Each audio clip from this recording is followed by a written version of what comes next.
Dhaka Ashulia elevated expressway বড় একটি অংশ এখনও কাজ বাকি রয়েছে। আমরা দেখতেই পাচ্ছি জামগড়া ফ্যান্টাসি কিংডমের সামনে থেকে নরসিংহপুর দিকে যাচ্ছি। আমরা দেখতেই পাচ্ছি এই অংশে সারি সারি পিলার দাঁড়িয়ে থাকলেও পিলারের ক্যাপ ঢালাইটি এখনও সম্পূর্ণ হয়নি।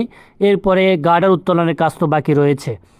2022 সালের 12ই নভেম্বর শুরু হওয়া এই প্রকল্পের 2026 সালের ডিসেম্বরে শেষ হবার কথা, অর্থাৎ চলতি বছরের ডিসেম্বর পর্যন্ত মেয়াদ রয়েছে। এখন পর্যন্ত আমরা দেখতে পাচ্ছি অনেক অংশেই কাজ বাকি রয়েছে।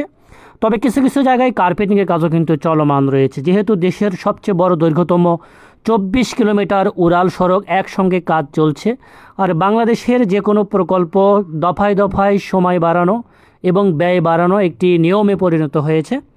তো আমরা দেখতেই পাচ্ছি নরসিংহপুর এলাকার কাছাকাছি আমরা চলে এসেছি। এই অংশ পর্যন্ত একই অবস্থায় পিলারগুলি দাঁড়িয়ে রয়েছে।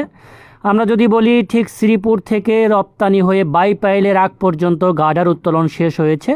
বাইপাইলের আগ থেকে শুরু হয়ে জামগড়া হয়ে নরসিংহপুর নিশ্চিন্তপুর পর্যন্ত এখন পর্যন্ত গার্ডার উত্তোলন শেষ হয়নি বা শুরুই হয়নি।